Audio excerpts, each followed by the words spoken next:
Now to invite the leader of delegation for Rwanda, Honorable Sheikh Musa Fazil, Deputy Speaker, Rwanda Chamber of Deputies, for a few remarks.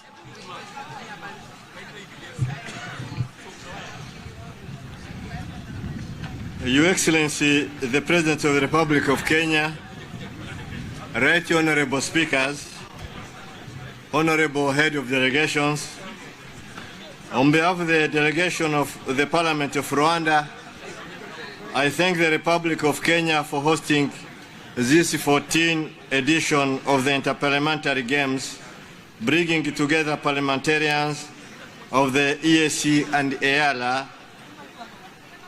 Thank you, Your Excellency, for the warm hospitality that the people of Kenya have shown us since our arrival.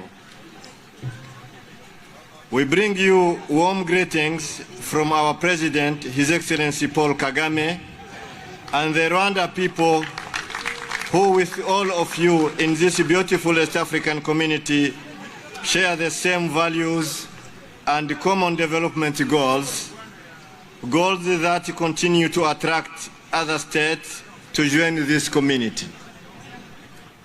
Your Excellency, the President of the Republic of Kenya, Right Honorable Speakers, Honorable Head of Delegations, looking back on 13th edition of IPG successfully held in Rwanda in December 2023, Rwanda greatly thanks all of you for actively participating in these games and for your interaction with the people of Rwanda during your stay in Rwanda, where we have no doubt that you have made a new friendship.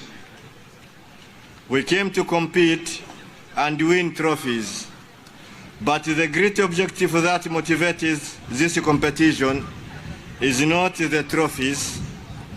This annual interaction of parliamentarians aim mainly to strengthening the integration of our respective peoples through sharing values, exchanging best practices, and achieve common sustainable development. Kwa hiyo integration ndio lengo letu, lakini na ushindi kwenye hizi games tunasubiri kwenda na medals zisizokuwa ndogo. Asanteni sana. Alright, makofi kwake tafadhali.